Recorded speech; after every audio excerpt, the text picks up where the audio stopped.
नमस्कार मित्रों, हमारे पहले वीडियो में इक्ष्वाकु डायनेस्टी के बारे में हमने डिस्कस किया और पता चला ये डायनेस्टी 1634 बीसी में ख़त्म होता है सुमित्र के मृत्यु के साथ।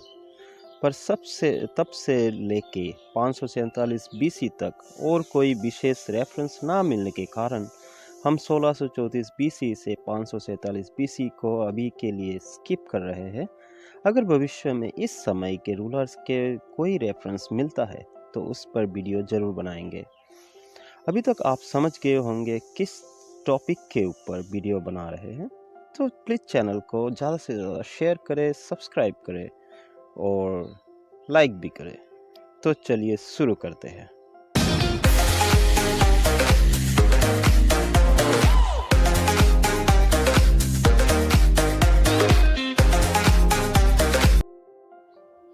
तो आज के जो डायनेस्टीज़ के ऊपर बात करेंगे उस पे प्रथम डायनेस्टी है हर्यांक, जो 544 बीसी से लेकर 422 बीसी तक चलता है।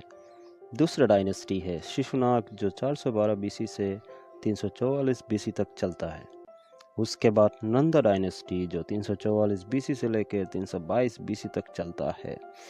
तो यहाँ पे नंदा डायनेस्टी का रेफरेंस पहले वीडियो में भी मिला था, जो 1634 बीसीई बता रहा था, पर कोई सॉलिड रेफरेंस ना होने के कारण हम इसे यही से कंटिन्यू करेंगे। तो मित्रों, ये तीनों डायनेस्टी मगध से ही है। हर्यांक डायनेस्टी में 3 राजाओं के नाम प्रमुख है: बिंबिसरा, अजतशत्रु और उदयन। बिंबिसरा ने अपने राज्य को ज़्यादातर शादियों के द्वारा ही आगे बढ़ाया। जैसे कौशला देवी से शादी के बाद उनको काशी दहेज के रूप में मिला। वैशाली के लिच्छवी परिवार के राजकुमारी छेलना से शादी के कारण उनको उत्तरी सीमा में भारी संख्या में सेना की सहयोग मिला।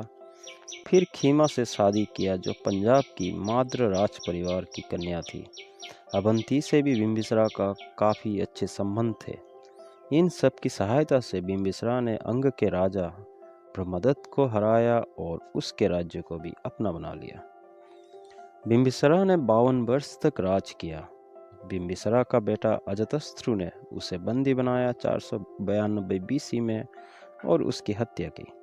इससे बिंबिसरा के मित्र राज्य सभी क्रोधित हो गए और उनसे सारे संधि तोड़ दिए। अजतशत्रु ने कौशला पर आक्रमण कर दिया। शांति स्थापना हेतु कौशल नरेश को अपनी पुत्री की विवाह अजतशत्रु से करनी पड़ी और काशी को वापस लौटाना पड़ा। अजतशत्रु ने उसके बाद वैशाली परिवार के विरुद्ध भी युद्ध का घोषणा कर दी। यह युद्ध 16 वर्ष तक चला। माना जाता है कि अजतशत्रु जैन धर्म के फॉलोअर थे, जो बाद में बुद्धिज्म को फॉलो करने लगे। अजतशत्रु के बाद उसका पुत्र उदयन ने राज्य का भार संभाला और अपने राजधानी राजगृह से पाटलिपुत्र में स्थानांतर किया। नागा दशक इस वंश के अंतिम राजा थे, जिसे प्रजा ने अयोग्य माना और मंत्री शिशुनाग को राजा बना दिया गया। मान गए भारतवर्ष की संस्कृति, जो राजतंत्र में भी प्रजा को अग्रणी भूमिका दिया जाता था। शिशुनाग ने बलपूर्वक अवंती राज्य को मगध साम्राज्य का एक भाग बनाया।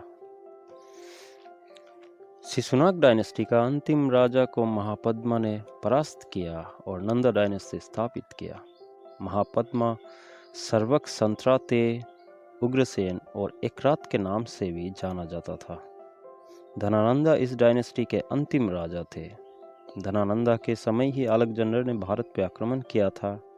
ग्रीक लेख में धनानंदा को अग्रामेस या चंद्रमेस के नाम से संबोधित किया जाता था।